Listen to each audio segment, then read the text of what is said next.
All right, give it up for my man, Mitch Burrow. Thank you. That's good. Thank you.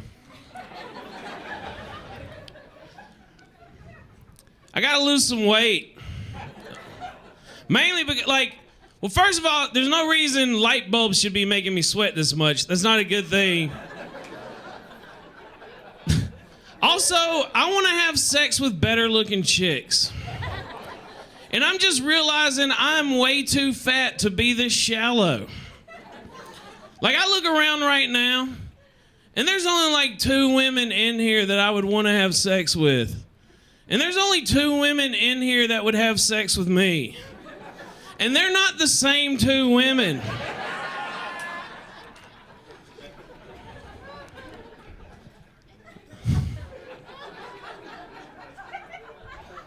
It's tough.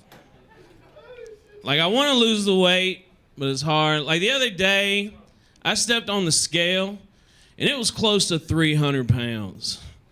And when I say close, I mean 305, all right?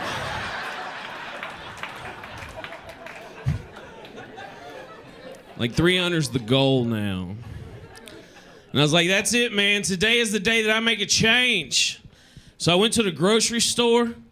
I loaded the cart up with fruits and vegetables, everything healthy. And when I went to check out, my credit card got declined. I got home and checked my email. Capital One declined the charge because they suspected fraudulent activity.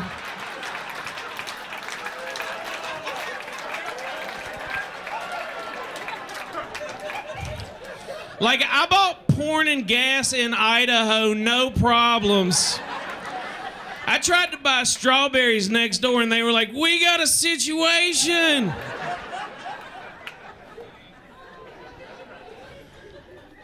I'm just not healthy. The other day, I was out of breath after 5 flights of stairs. Yeah, I know some of you are like, dude, that's not that bad.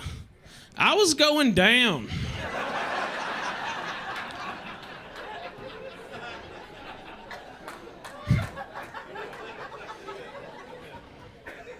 I am not proud of any of these jokes. The other day, a friend of mine was like, Mitch, you got to treat your body like a temple. I was like, I do, man. It's just more like a Buddhist temple. Right? I like to make a lot of offerings and keep it happy.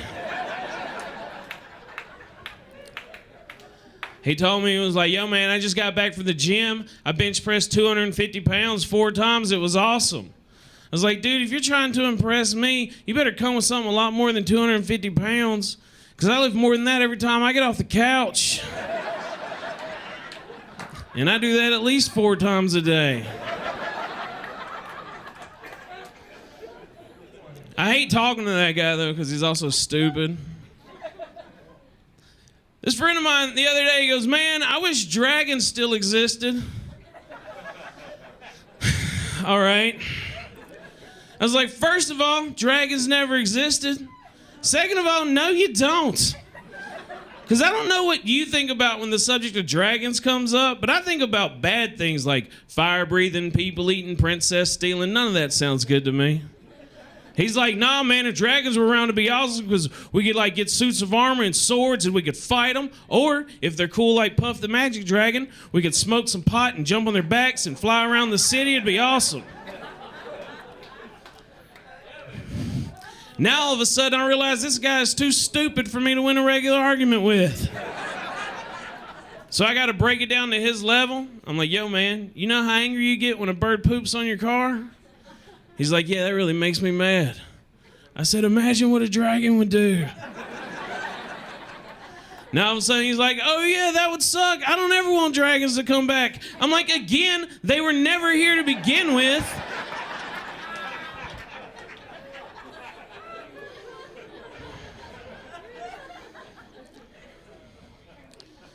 I used to be in the Marine Corps. I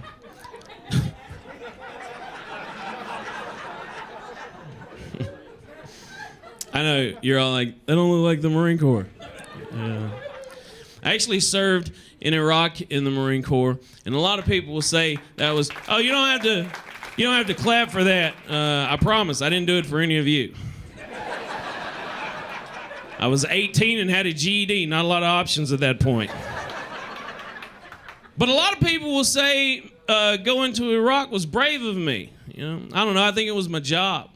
Some people will say like Caitlyn Jenner is brave. Or maybe like a comedian does a set where they talk about being gay, and then they post it on the internet, and people say, this is the bravest set that a comedian has ever done.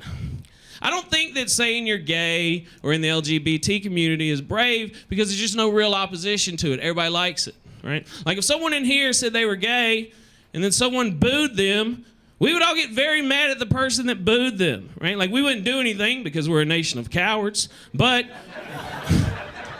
we would all go home and few of us would write a very strongly worded blog about why it made us upset, right? I just think for you to be brave, you need to have a lot of opposition to what you're saying. Like right now, I will say the bravest thing that a comedian has said on a stage within the last 5 years. I'm a Republican. Right? That's not popular with anybody.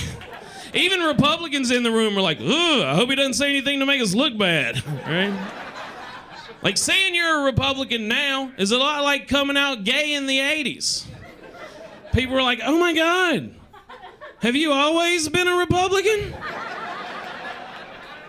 When did you know that you were a Republican?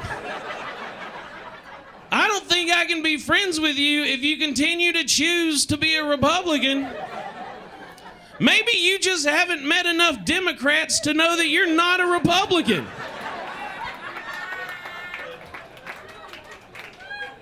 Why don't you like women? It's like,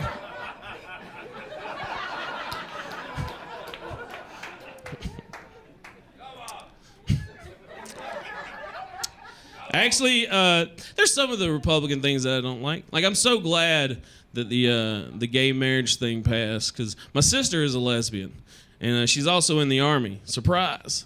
And